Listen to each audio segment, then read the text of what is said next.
va être utile avec une deuxième fonctionnalité qui s'appelle Browser Link. Celle-ci, vous la connaissez peut-être, mais vous l'avez sûrement jamais utilisée. Qui, honnêtement, utilise aujourd'hui Browser Link? Déjà, qui a déjà vu Browser Link quelque part? En fait, si vous démarrez un site web, souvent ce que j'ai vu, c'est des gens qui depuis Visual Studio 2013, donc la version dans laquelle Browser Link est apparu, vous démarrez votre site web ASP.NET MVC par exemple, vous démarrez Fiddler à côté et vous allez voir plein de bruit qui apparaît dans Fiddler. Je ne sais pas si vous avez déjà fait le test.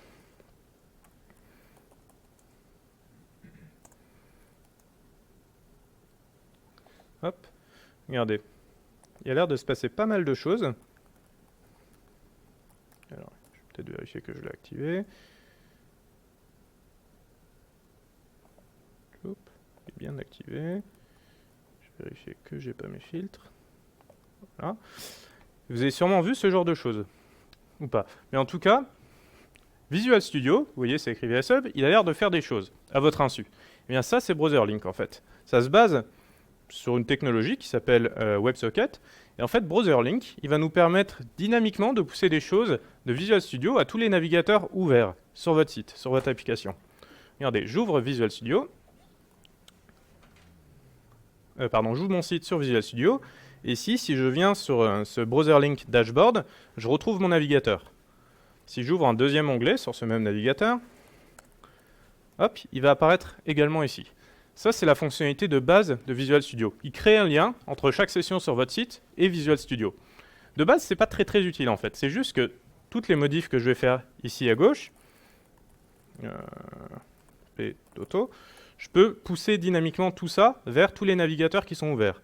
Vous voyez, je clique sur ce bouton, Refresh Linked Browsers, et automatiquement, si je viens ici, vous voyez, il est en train de mettre à jour tous mes onglets, pour moi. Ça, c'est la fonctionnalité de base. Donc, ça peut être pratique quand on travaille avec deux écrans et qu'on met deux navigateurs Internet différents. On édite quelque chose à droite, on appuie sur ce bouton, on voit les modifs qui apparaissent à gauche. Mais ce qui est intéressant dans Browser Link, c'est que ça vient avec un SDK. Ce SDK, il expose cette manière de communiquer entre le navigateur et Visual Studio. Et finalement, Web Essential, la première extension dont je vous ai parlé au début, elle exploite cette communication. Regardez, je vous fais un autre exemple. Je vais mettre mon navigateur ici à gauche, je vais mettre Visual Studio à droite. Donc ça, c'est la feature de base de Browser Link. Je vais aller dans mon Solution Explorer, et quelque part par là, voilà, j'ai une CSS. Regardez bien, je change ma CSS, je la sauvegarde, et forcément ça ne marche pas parce que j'ai dû... Si, voilà, il l'a pris, pardon, je ferme tout ça. Je ne sais pas si vous voyez ici, mais ma colonne, elle s'est un peu décalée. Alors, je vais faire plus flagrant peut-être, voilà. Vous voyez? C'est-à-dire que dynamiquement, quand je vais changer ma CSS ici, ouf, mon navigateur va la prendre en compte. Il les pousse dynamiquement le CSS que j'édite. Ok? Ça, c'est Browser Link combiné à Web Essential. Mais en fait, c'est encore mieux. Je peux faire ici, via ces deux petits boutons en bas, Design et Inspect. Je peux prendre Inspect et aller cliquer ici. Et vous voyez qu'automatiquement à droite, Visual Studio a changé. Et il me pointe l'endroit dans le code de ce qui correspond à ma vue. C'est-à-dire que souvent, historiquement, ce qu'on faisait, c'est qu'on galérait à chercher une div avec telle ou telle classe dans le code HTML, et puis on fait un CTRL-F dans le site web, quand on a un gros projet web qu'on ne maîtrise pas forcément, pour essayer de retrouver la ligne. Bah là, avec ça, c'est un peu comme si vous utilisiez l'inspecteur des outils de dev de votre navigateur, sauf que c'est synchronisé avec Visual Studio. C'est super pratique. Encore mieux, je vais pouvoir aussi, alors zut, mauvais exemple, je vais plutôt prendre une chaîne statique. Je vais recharger ma page plutôt, ça ira mieux. Hop, si je pointe un élément, regardez, ce que je change à gauche, ça s'édite à la volée à droite. Et ça, c'est pareil, c'est super pratique. Alors, ça ne nous sert pas forcément tous les jours quand on est développeur back-end, mais quand on prototype des pages ou quand on a des petites choses comme ça à faire, ça fait gagner beaucoup de temps. Ok? Vous avez vu? Je pointe mon élément, je l'édite directement dans le navigateur, et ça vient se resynchroniser, ça repousse les modifs à la volée dans Visual Studio. Ok? Ça, c'est Browser Link. Encore une feature de Browser Link, tant qu'on y est. Qu'est-ce que j'ai dans ma CSS? Je vais remettre mon 15 pixels ici, comme j'étais au début. Ah, je fais toutes mes démos avec Chrome depuis le début, mais regardez, je peux fermer très bien ça, fermer tout, et ouvrir un autre navigateur. C'est pas forcément cantonné à Chrome, ça peut marcher avec d'autres choses. Ça dépend de ce que j'ai sur mon poste.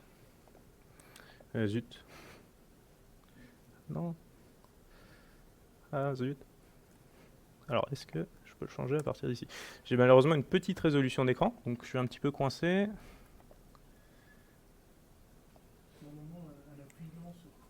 En appuyant sur Chrome, ça l'ouvre aussi? Ça n'a pas l'air. Je peux prendre l'URL, oui, voilà, on va faire comme ça. Tout simplement. Hop. Je vais remettre mon Visual Studio à côté. Je vais prendre mon site.css et regardez ici, je vais dans les outils de dev F12 de mon navigateur. Je vais aller dans mon DOM Explorer et je vais chercher ma balise body, parfait. Vous voyez ici, j'ai des propriétés que j'avais dans mon CSS. Ce padding top 50, ce padding bottom 20. Alors regardez ici, je vais le modifier, je vais le passer à 40. Ok? Je baisse ça, je clique sur ce bouton qui est étrangement grisé. Je vais peut-être pouvoir accéder à partir d'ici. Voilà, je vais déjà l'activer, ça marchera mieux. Excusez-moi. Je vais faire un petit F5. C'est bon. Donc, je recommence. Je passe ici à 40 pixels. J'appuie sur Entrée. Je viens cliquer sur Save F12 Changes. Et pouf, vous voyez, pareil, il vient mettre à jour ma CSS à droite. Donc là encore, c'est pratique. Quand on peut bosser ici, les développeurs front-end adorent faire ça. C'est vrai que c'est super pratique. Vous bossez en live avec les outils de dev de votre navigateur préféré. Chrome, IE, Firefox, ce que vous voulez, peu importe. Vous changez vos propriétés CSS à la volée et vous allez pouvoir les pousser vers VS.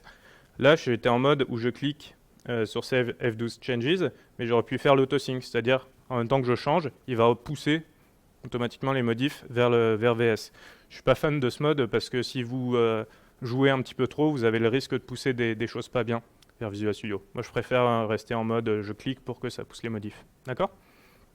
Voilà. Donc, souvenez-vous, BrowserLink, c'est une feature native de Visual Studio, mais de base, elle n'est pas très utile, elle n'est pas très importante. Elle ne nous offre pas beaucoup de possibilités. Par contre, en la combinant avec Web Essentials, bonsoir. En la combinant avec Web Essentials, donc cet outil supplémentaire que vous pouvez télécharger et installer, tout est gratuit, hein, bien sûr. Enfin, tout est gratuit. Visual Studio est gratuit, bien sûr, mais Web n'est pas gratuit, sauf si vous prenez Community, mais Web Essentials est gratuit. Vous pouvez le télécharger, l'installer, et vous aurez accès à ces features avancées. Honnêtement, à l'heure actuelle, les deux features les plus intéressantes de Web Essentials, c'est Zencoding, donc cette syntaxe que je vous ai montrée qui était très facile à utiliser. Vous tapez div, ul, li ou ce que vous voulez, vous tapez tab et ça vous génère du HTML. Et finalement, ce mode de synchronisation entre le navigateur et Visual Studio. C'est pour ces deux fonctionnalités-là que je vous conseillerais ces deux outils. Enfin, si je reprends mon slide,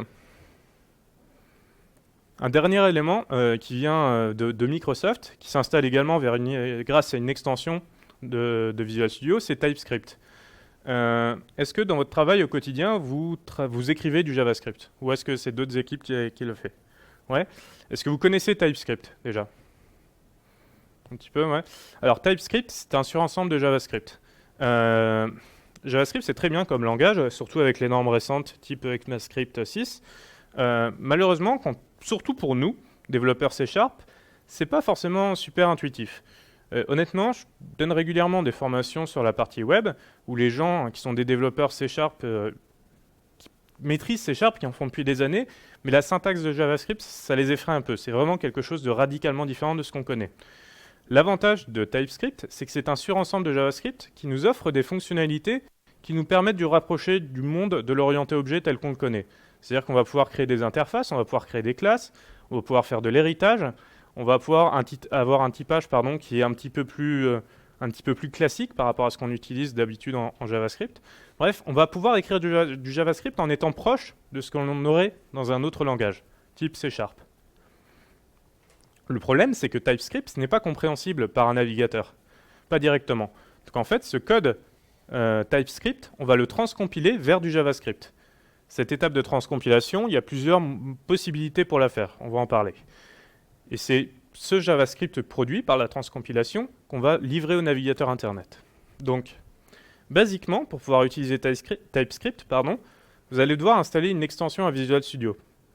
Cette extension, elle vous permet juste une chose, c'est la compilation automatique par VS. On peut très bien faire du TypeScript sans avoir Visual Studio ou sans avoir cette extension. C'est juste qu'il faudra trouver un autre moyen de le compiler vers du JavaScript. Ok ? Alors, pour vous illustrer tout ça, je vais faire un nouveau projet. Encore une fois, je vais faire quelque chose de très vide. Je vais partir sur un template ASP.NET Core, mais peu importe, on peut très bien le faire dans autre chose que de l'ASP.NET. Et je vais créer ici, on va dire un dossier, script, et un nouveau fichier de type TypeScript. TypeScript. Voilà.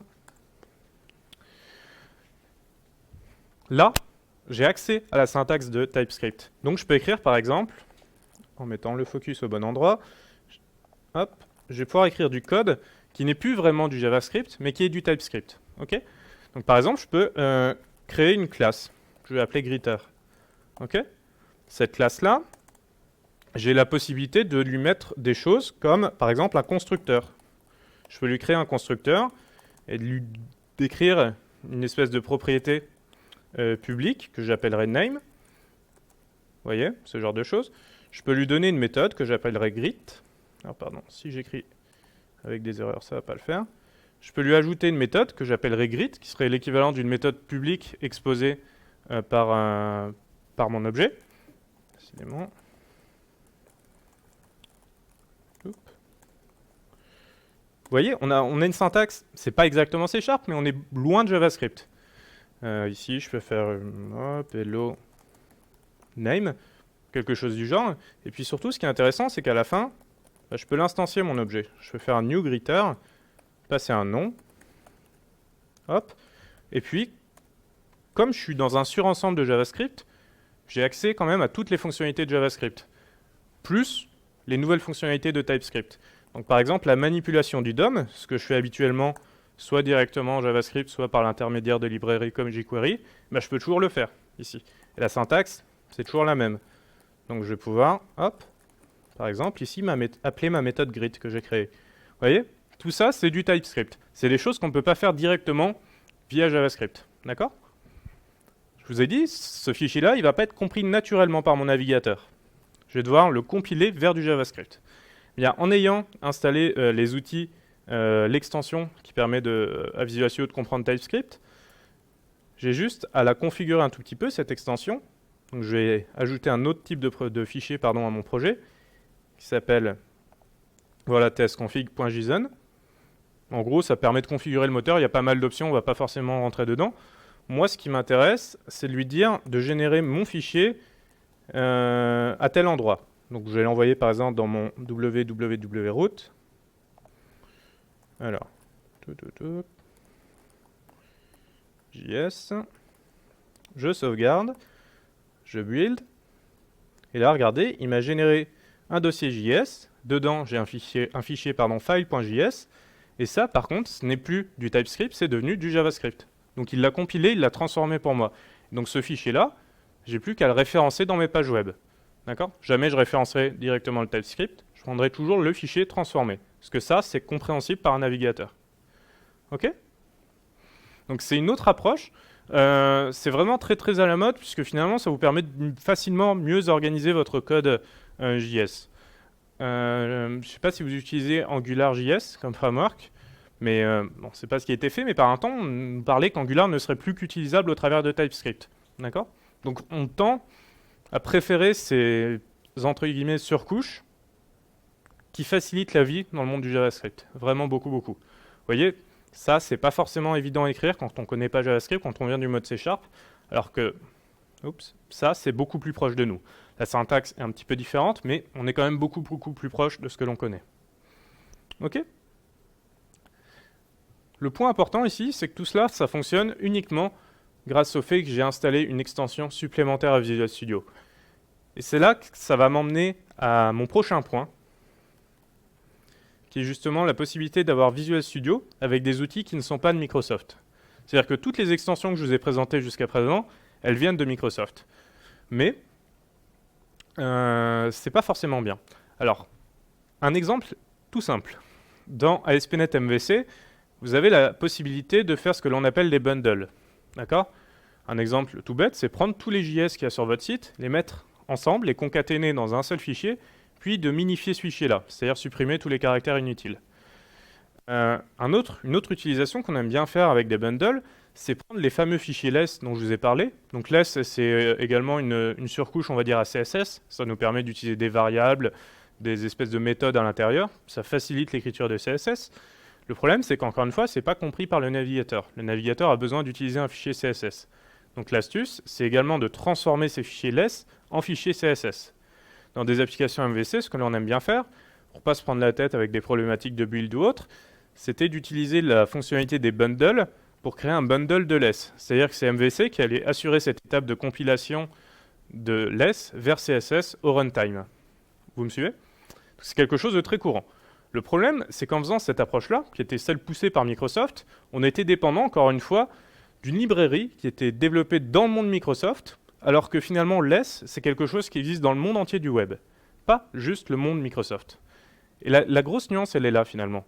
C'est que le web, il évolue beaucoup en dehors de Microsoft. Mais il évolue même beaucoup plus vite. Toutes les technologies récentes, elles ne sont pas forcément du fait de Microsoft. Microsoft fait des choses géniales avec ASP.NET, mais il y a beaucoup d'autres standards. Je vous ai parlé de less.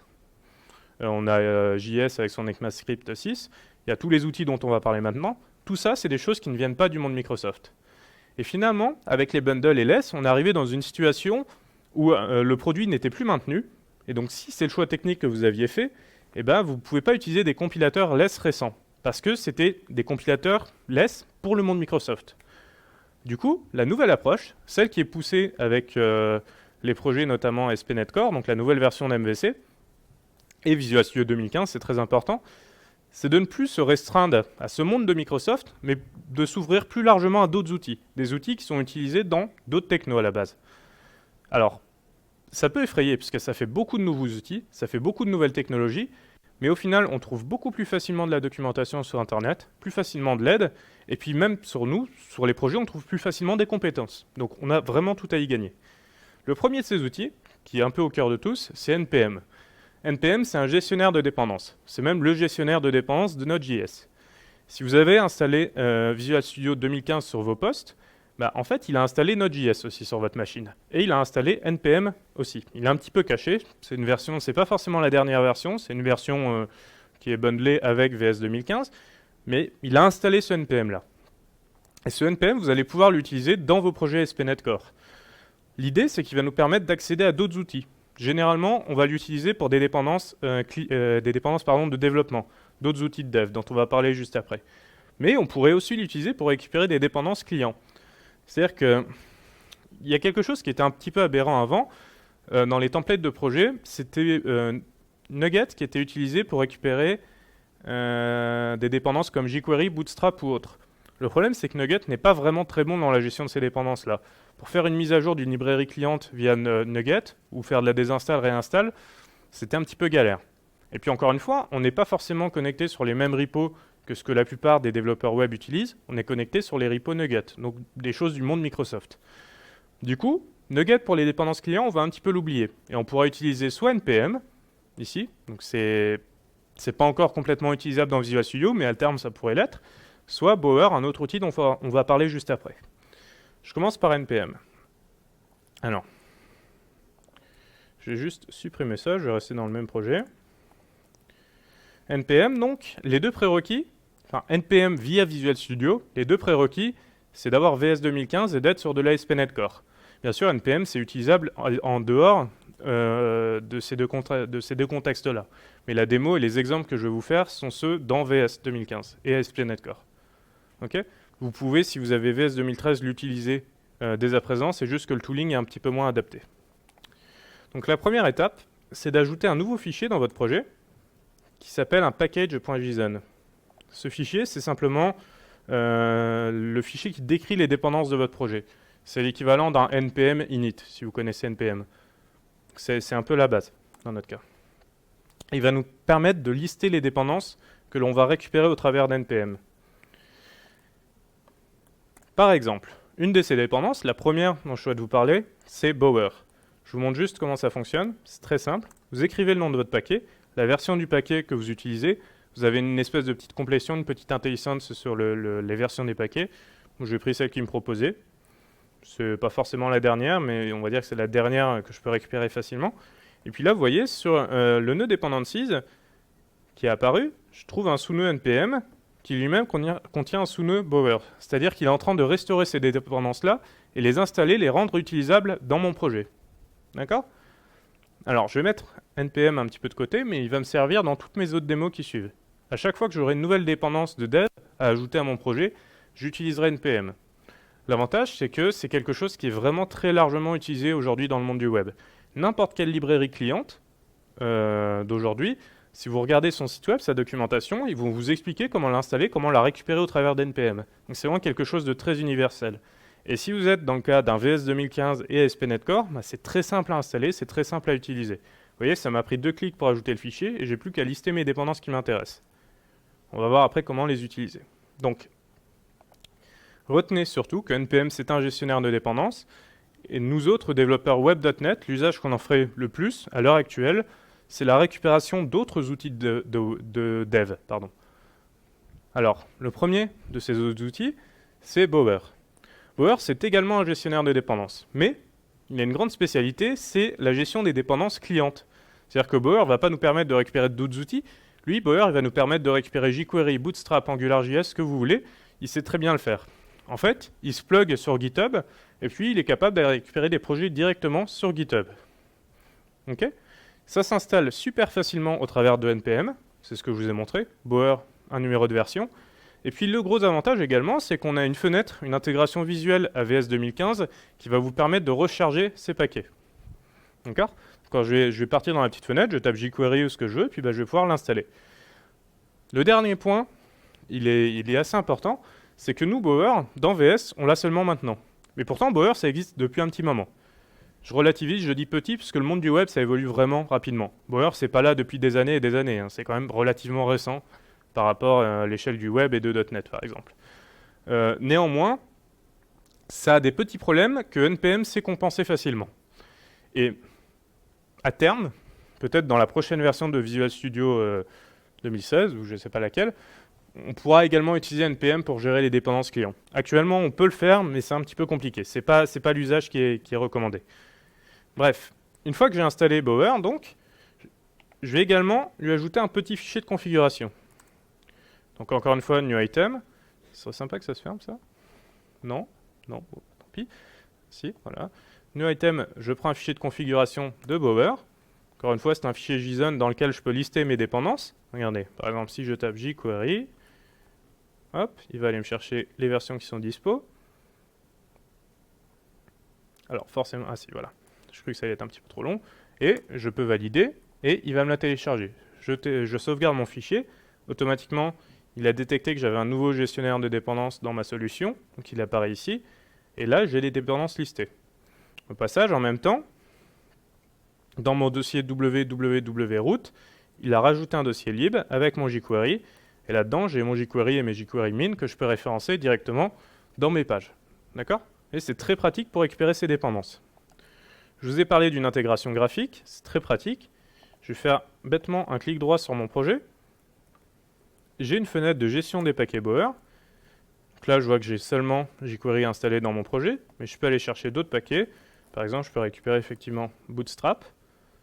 Hop, je le prends et je l'installe. Donc c'est assez proche de ce qu'on connaît avec Nugget, mais ce n'est pas du Nugget derrière du coup. C'est Bower qui est utilisé. Hop. Alors, forcément, c'est quand je... Ah si, voilà. Il est un petit peu long à réagir. Donc je clique sur Install, il me rajoute Bootstrap également ici, et il le restaure. Du coup ici, j'ai jQuery, mais maintenant j'ai également Bootstrap. Vous voyez ? Et cet outil Bower, il est vraiment dédié à la gestion de ses dépendances clients. Donc il le fera beaucoup mieux que ce que Nugget pouvait faire. Parce que Nugget, on avait vite une galère avec des logs de fichiers, de machins qui étaient source contrôlés ou autres, des problèmes pour retirer les anciennes dépendances, réinjecter les nouvelles. En plus, la grosse différence ici, c'est qu'on a vraiment ce dossier www.root qui est séparé du reste du seed. Et ça, c'est très pratique, ça évite d'avoir des morceaux qui se mélangent. Bref. Bower loue un nouvel outil dans VS 2015 pour gérer les dépendances clients. Le prochain outil dont je souhaite vous parler, c'est Grunt. Alors, Grunt, c'est un autre type d'outil, c'est ce qu'on appelle un task runner. À l'heure actuelle, qui utilise un task runner dans son travail au quotidien? C'est assez peu. Le task runner, il va vous changer la vie, vraiment. Le principe, c'est simple, c'est d'automatiser les trucs qui sont chiants. Je vous ai parlé au début de Web Essentials. Web Essentials, je vous ai dit, quand on travaille sur des fichiers less, eh ben, il compile ce fichier less vers un fichier CSS. Pareil, je vous ai fait un exemple de TypeScript. TypeScript, il faut le transformer en JS. Bah, soit j'installe 40 extensions dans mon Visual Studio pour le faire, et en plus, elle le gère assez mal. Par exemple, Web Essentials, il a sa propre techno pour traduire du less, et là encore, elle n'est pas forcément à jour par rapport à ce qui se fait ailleurs dans le monde du web. Donc tout ça, ça le fait plus ou moins bien. Si j'ai des tests unitaires en JavaScript, par exemple, eh ben, pareil pour les exécuter, j'ai pas forcément de solution bien intégrée à Visual Studio. L'avantage d'un task runner, c'est un peu comme un mécanisme de build, mais c'est un bête orchestrateur dans lequel je lui dis fais telle chose ou fais telle chose, et lui, il va m'exposer des tâches, j'exécute une tâche et ça va par exemple minifier tous mes fichiers JavaScript, ou ça va concaténer tous mes CSS puis les minifier. Tout ça, ça dépend de ce que je décris comme tâche. Alors, attention, c'est un grunt file. Il y a une erreur qui s'est glissée dans le slide, mais Grunt et Gulp sont deux mécanismes qui fonctionnent par l'intermédiaire de fichiers JavaScript. Grunt, lui, fonctionne par une description de configuration. Gulp, lui, vous allez vraiment écrire des tâches en JavaScript. Je vous conseille plutôt d'utiliser Gulp, puisque c'est celui qui tend à être le plus utilisé sur le monde, la communauté des développeurs web. Alors là encore, c'est deux outils qui sont très largement répandus. Vous allez trouver énormément de documentation, énormément d'exemples, énormément de tâches de base pour à peu près tout ce que vous voudriez faire. Les outils en eux-mêmes et toutes les tâches qui peuvent dépendre reposent également sur NPM. Tout est récupérable au travers de NPM très facilement. L'autre grosse différence entre Gulp et Grunt, c'est que Grunt, chaque tâche doit émettre des fichiers en sortie. D'accord? Alors que Gulp travaille avec des flux de traitement, donc c'est beaucoup plus souple. Un exemple tout bête, Grunt, si vous voulez concaténer puis minifier les fichiers, il va falloir prendre tous les fichiers en entrée, générer un fichier de sortie pour générer le fichier concaténé, puis reprendre ce fichier en entrée pour générer en sortie un fichier minifié. Vous voyez? C'est pas super évident. Gulp, lui, travaille sur des flux de traitement, donc il prend tous les fichiers en entrée, il concatène tout, mais il ne va pas écrire sur le disque, il le garde en mémoire et il le passe à la prochaine étape, qui serait la minification. Je vous fais un exemple. Dans mon projet, j'ajoute un nouveau fichier, encore une fois. Pardon, avant ça, j'ai oublié. Première étape, j'installe Grunt ou Gulp. Moi, c'est Gulp qui m'intéresse, donc je tape Gulp. Ici, il me propose la dernière version disponible au travers de VS. Je sauvegarde, il se restaure, j'attends quelques secondes. Quelques secondes plus ou moins longues. Voilà, c'est bon. Une fois que c'est restauré et installé, j'ajoute donc un nouvel élément de configuration et je cherche ici, voilà, j'ai un fichier de configuration Gulp. Donc c'est ce fichier JS là qui va décrire des tâches. C'est une syntaxe JavaScript. Vous verrez, on fait de plus en plus de JavaScript. Hein. C'est quand même le langage à la mode. Ça fait pas de mal de s'y mettre. Mais vous voyez qu'ici, en fait, c'est assez simple. Ça, c'est les modules que je veux en entrée. Et ça, c'est le code des tâches que je vais écrire. C'est ce qu'on va compléter au fur et à mesure. Ces tâches ici, je les trouve dans une nouvelle fenêtre de Visual Studio. Au passage, je ne vous l'ai pas montré tout à l'heure. Ça me fait marrer. Mais quand on a des fichiers et qu'on ne sait pas à quelle techno c'est associé, eh ben, c'est Web Essential. À chaque fois, il nous met l'icône de la techno dans le navigateur. Vous voyez, là, par exemple, j'ai l'icône de Gulp qui s'affiche. Je pense que là, il va me mettre, voilà, NPM. Sur le project JSON, qui est le fichier qui référencie ASP.NET Core, j'ai le logo de VS. Bon, c'est pas très utile, mais c'est rigolo. Quoi qu'il en soit, la nouvelle fenêtre dans Visual Studio, c'est ça, c'est le Task Runner Explorer. Donc le Task Runner, il décrit des tâches. Vous voyez, là, automatiquement, dans mon projet, il a détecté qu'il y avait ce fichier gulpfile.js. Je peux très bien avoir du gulp et du grunt dans mon projet, c'est pas gênant. Je mets tous les Task Runners que je veux. Ce qu'il faut, c'est qu'ils soient juste compatibles avec VS 2015. Et de base, les deux Task Runners compatibles, c'est grunt et gulp. Donc je décris mes fichiers de task runner, je décris des tâches dedans. Là, il a détecté qu'il y avait une tâche qui s'appelait default. Et cette tâche-là, je peux soit l'exécuter, clic droit, run. Donc ici, elle ne fait pas grand-chose. Soit la lier, et c'est là que ça devient intéressant, avec des éléments de build que Visual Studio connaît. Par exemple, je peux dire qu'après chaque build qui s'est fait dans Visual Studio, je veux lancer une tâche. Et ça, c'est vachement intéressant, c'est que si je veux régénérer tous mes fichiers minifiés à chaque fois que je viens de builder dans VS, eh ben, je vais lier ça à l'événement after build. J'écris ma tâche qui minifie mes fichiers et je la bind à l'événement after build. Pareil, le clean de VS, de base, lui, il ne va pas aller cleaner tous mes fichiers qui étaient minifiés avant. Bah là, j'écris ma tâche qui clean ces fichiers JS là, donc ça serait une tâche dans Gulp, et je la lie au clean, au bouton clean de Visual Studio. Vous voyez? Ça permet de créer des liaisons entre ces deux mondes-là. Le monde de Visual Studio, ces 4 événements ici. Alors pour l'instant, il n'y en a que 4, mais ça va sûrement se compléter dans le temps. Et je lie tous ces événements-là au monde de Gulp, ou d'un task runner que je souhaite. Bref, moi je vais commencer ici à écrire une tâche. Alors, j'ai ça, d'accord. Admettons, vous faites votre application. Dans votre application, vous allez sûrement développer tout le code dans un dossier JS, et puis vous auriez sûrement plusieurs fichiers JS. Alors, je vais simuler ça. Je vais faire un app1.js, un app2.js, et puis dedans, je sais pas, faire un peu de truc. Hop. Voilà, un truc du genre, je mets ça dans mes 2 fichiers. Et voilà, là j'ai le code de mon appli. Pour améliorer les performances de mon appli, et pour diminuer le nombre d'allers-retours entre le navigateur et le serveur, mais aussi pour diminuer la taille des fichiers, je me dis, bah ok, tous mes fichiers JS de mon appli, je vais les concaténer dans un seul fichier JS que je vais minifier. Comme ça, le navigateur du client, il va prendre une seule fois ce fichier-là, et il va le mettre en cache chez lui. D'accord? Pour faire ça, je vais utiliser Gulp. Là où avant j'aurais pu utiliser des bundles, les bundles dans la nouvelle version d'MVC, ça n'existe carrément plus. Si jamais vous voulez migrer de MVC 5 vers MVC Core, vous n'avez pas le choix, il faut réécrire des tâches pour faire l'équivalent de ce que vos bundles faisaient avant. Ça a été supprimé. Bref, si je veux écrire ma tâche ici, au passage, Web Essential vous donne un petit peu d'autocomplétion dans l'écriture de Gulp. C'est pas transcendant, mais c'est toujours ça. La première étape, c'est d'aller prendre tous mes fichiers sources. Donc moi, mes fichiers sources, ils sont dans le dossier www.root, dans un sous-dossier JS, et puis je vais dire que je veux tous les fichiers JS là. D'accord? Tous ces fichiers JS, je vais vouloir les concaténer. Donc pour l'instant, je ne vais rien faire, je vais juste aller les recopier dans mon fichier de destination. Donc je vais faire un gulp dest. Hop, et comme ça. Là, ma tâche, elle fait rien. Elle prend des fichiers en entrée, elle va les recopier sur la sortie. Entre les deux, je vais vouloir les concaténer. Pour les concaténer, j'ai besoin d'une tâche, parce que Gulp, de base, il ne sait pas le faire. C'est vraiment juste un moteur d'exécution, un task runner. Et l'idée, c'est que je prends des plugins Gulp pour faire les différents traitements qui m'intéressent. Donc, je retourne toujours dans ma config de NPM, et je viens ajouter un nouveau paquet, qui s'appelle Gulp, si j'arrive à l'écrire, Gulp, voilà, -concat.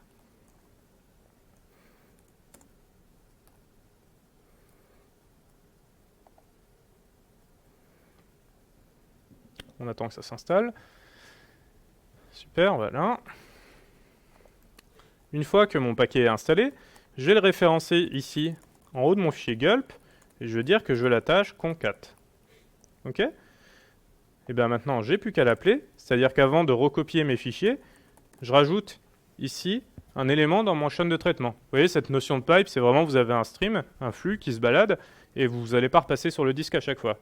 Et ici, donc, je vais appeler concat, et je vais lui donner une sortie, ça sera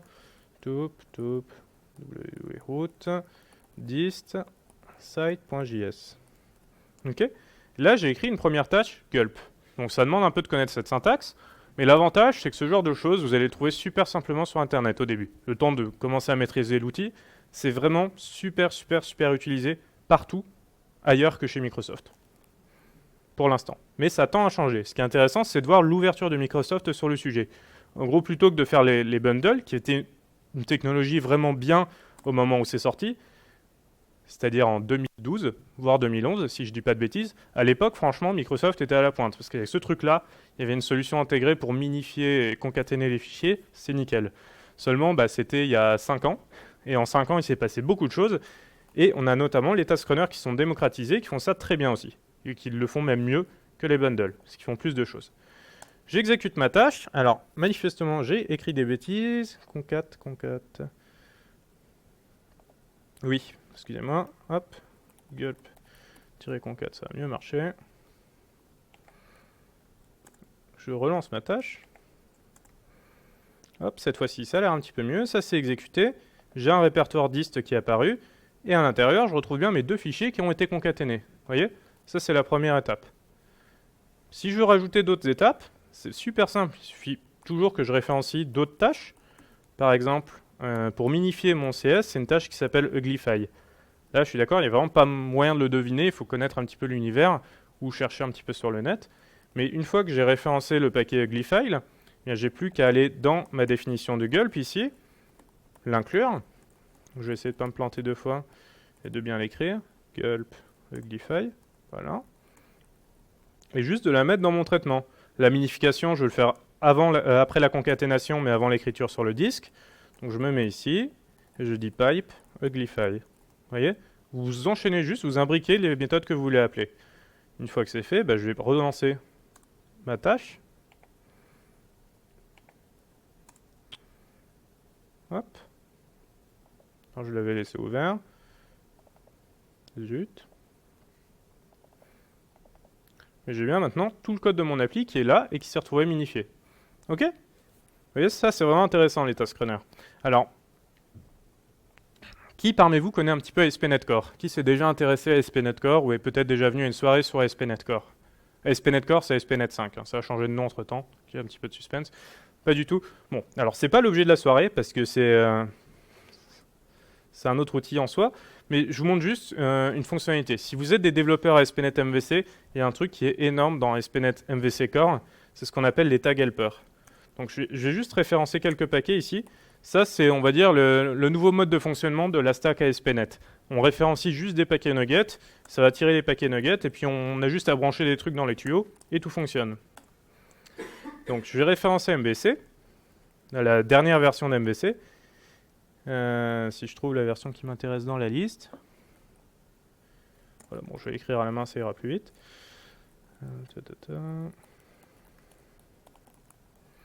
Et je vais référencer 2 autres petits paquets. Un pour faire fonctionner les tag helpers. Donc ça va être ASP.NET MVC tag helpers. Toujours pas la version qui m'intéresse, super.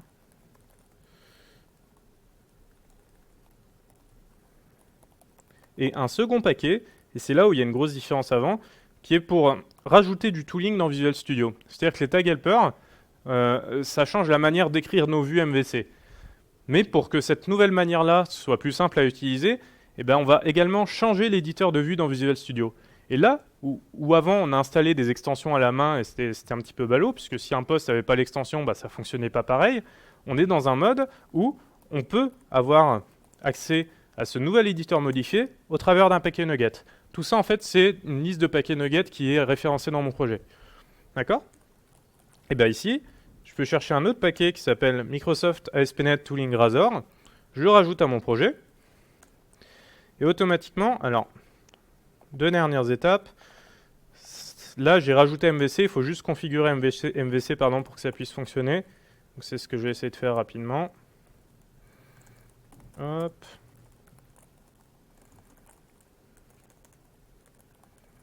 Voilà. Donc si vous connaissez MVC, il n'y a rien de surprenant ici. Je crée juste un contrôleur. J'enregistre MVC au niveau de l'injection de dépendance. Et puis maintenant, admettons, je veux écrire la vue de cette contrôleur. Donc vous savez, ça ne change pas, il faut un dossier views. À l'intérieur de ce dossier views, j'ai besoin d'un dossier du nom de mon contrôleur. Là, il n'y a absolument rien qui change avec avant. Et puis là-dedans, je vais rajouter une vue. Hop, par exemple avec un layout. Et admettons, tout ça pour vous dire que si vous voulez référencer votre fichier JS, vous allez traditionnellement écrire une balise script texte JavaScript, hop, qui va pointer vers votre dossier site.js. Okay, là, je référencie le JS sur tout mon site. Mais c'est mon JS minifié. Quand je suis en expérience de développement, j'ai peut-être pas envie d'avoir mon JS minifié. Je veux peut-être tous mes fichiers à la main. Ça, c'était ce qui était intéressant avec les bundles avant, c'est que le bundle, il détectait est-ce que je suis en prod, c'est-à-dire que je suis sans le mode debug actif, et dans ce cas, je minifie automatiquement. Sinon, si je ne suis pas en prod, eh ben, je sers la liste des fichiers séparés et non minifiés. Étant donné qu'on n'a plus de bundling, on n'a plus ces bundles qui sont présents, mais il faut le déclarer autrement, ça. Et c'est là que les tags helper deviennent intéressants. Donc, il me reste une dernière chose à faire pour le rendre actif. Voilà. Les tags helper, c'est bêtement des extensions au HTML. C'est-à-dire que le HTML de base, il y a un nombre limité de tags. Et bien, grâce aux tags helper, je vais avoir des nouveaux tags qui apparaissent, et je vais surtout avoir des surcharges également qui apparaissent pour des tags existants. Il y a un des tags qui est vraiment intéressant qui s'appelle le tag environnement. Vous voyez là, je sais que c'est un tag helper parce qu'il n'est pas exactement de la même couleur dans l'éditeur de Razor. C'est le petit paquet de tooling Razor qui s'est installé qui fait ça.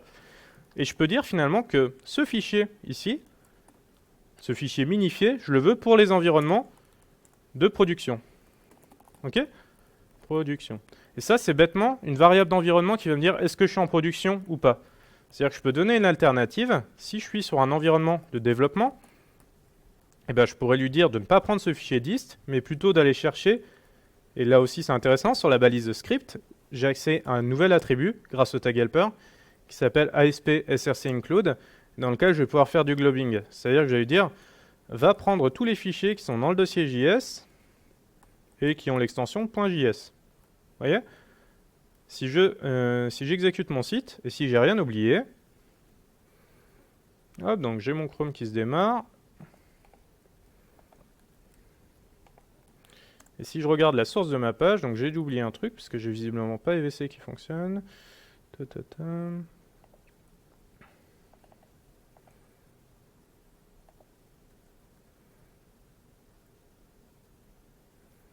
Ah oui.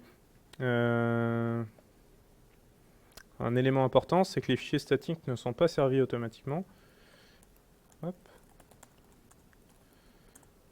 Donc ça, c'est ASP.NET MVC Core a vraiment une différence de fonctionnement fondamentale avec l'historique de la stack ASP.NET.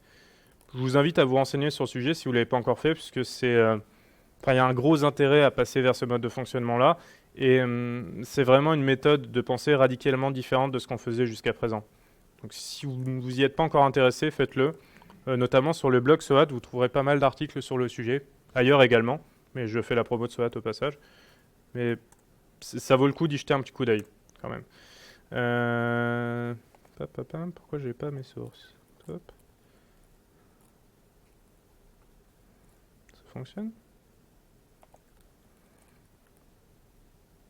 Ah oui, je suis bête. Pardon. Ça va mieux fonctionner en nommant bien ma vue.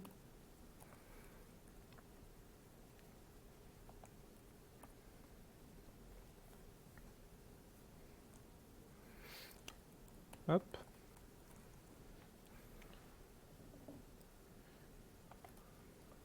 Non, toujours pas. Ça a l'air bien ça pourtant. Views, Home, Index. J'ai bien appelé Home et Index.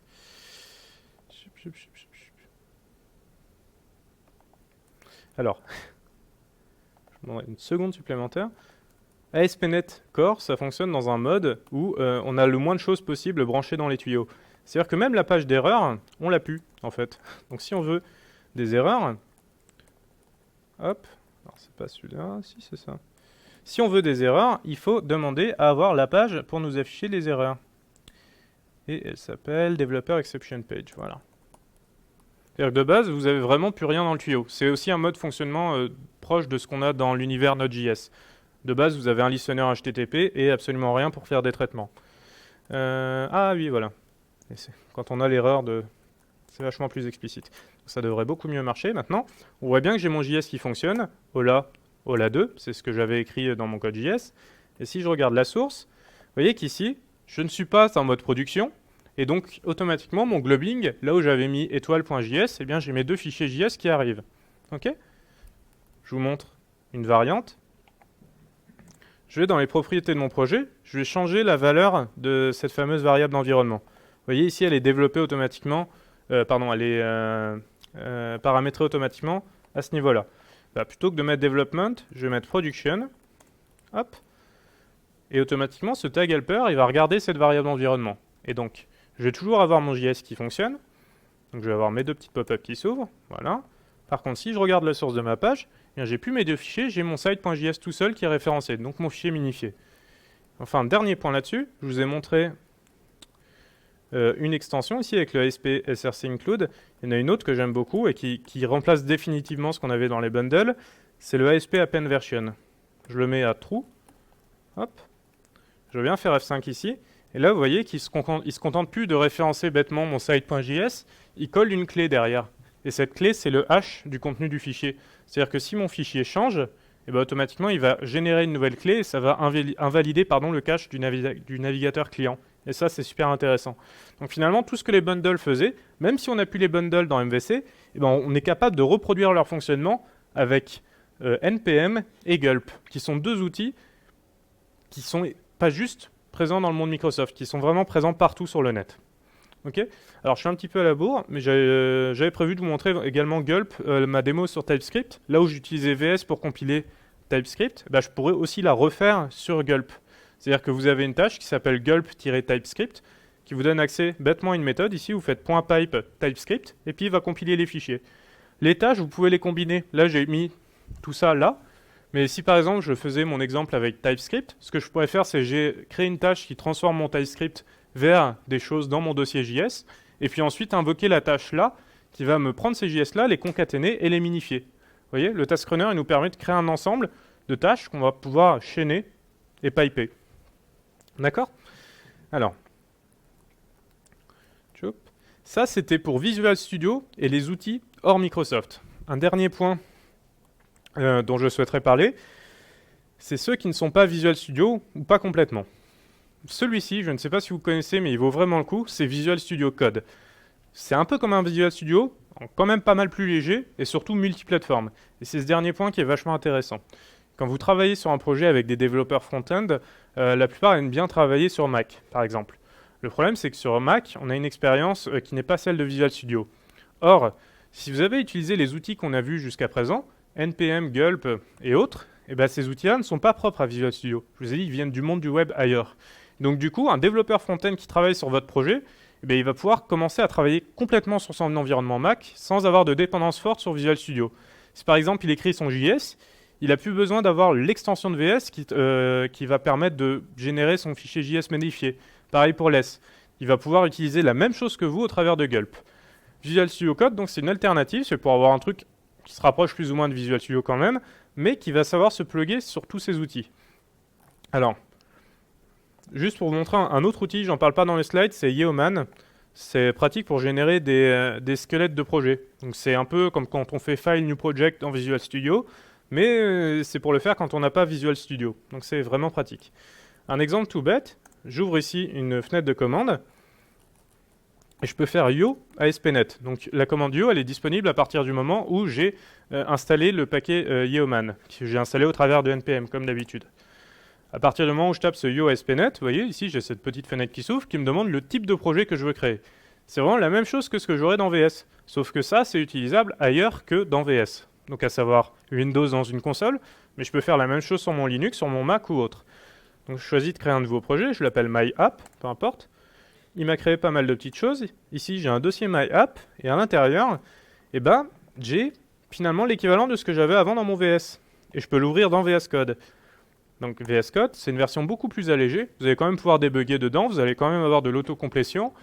Un peu tous les outils que nous, on utilise dans le monde du web, on va les retrouver là. Ce qui nous manque, c'est vraiment les outils de debug très avancés et les outils de test, on va dire. Donc, il a détecté que c'était un projet de type ASP.NET Core, donc il me propose de résoudre les paquets nuggets automatiquement.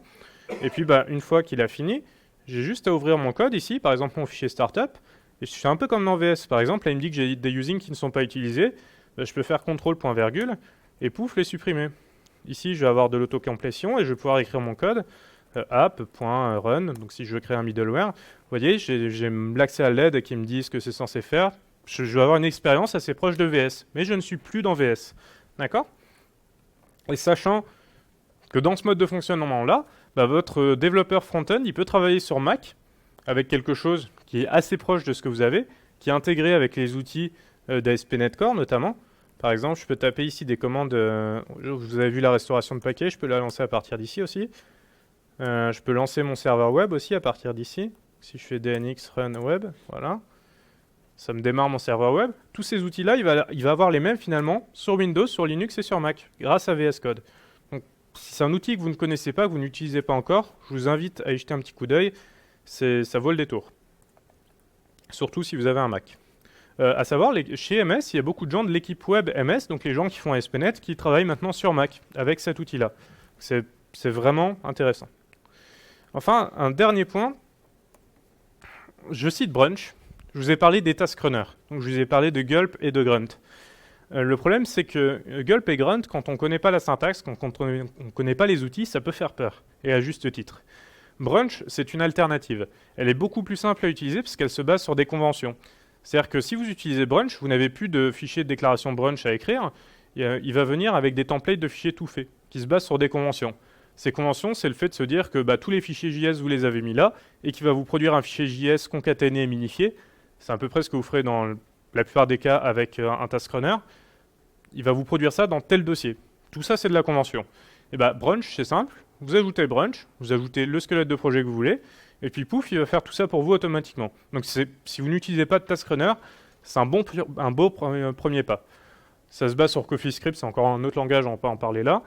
Mais le seul problème, c'est que Brunch, Visual Studio ne le connaît pas par défaut. Je vous ai dit, VS ne fonctionne qu'avec deux task runners qui sont Gulp et Grunt. Néanmoins, vous avez une extension AVS qui permet de rajouter Brunch. En fait, si vous creusez un petit peu, si je parle de Brunch, et pour soulever un autre point, c'est que VS, dans sa dernière version, a été pensé avec... donc cette notion de task runner est très ouverte, c'est-à-dire qu'il y a un SDK avec, qui fait que n'importe qui peut créer son propre task runner et le plugger dans VS. Je cite Brunch, mais en fait, vous en avez une dizaine qui sont... Vous avez Broccoli, vous allez avoir celui de DNX, il y en a vraiment plein.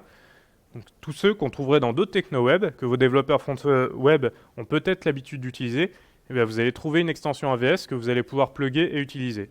D'accord ?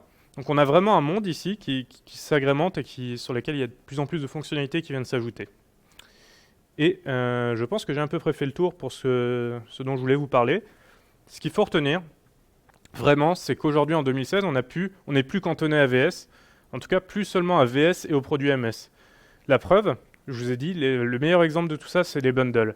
Si vous faites une application MVC, bientôt vous n'aurez plus de bundle et vous n'aurez pas l'autre choix que d'utiliser des produits externes à Microsoft, NPM, Gulp, etc.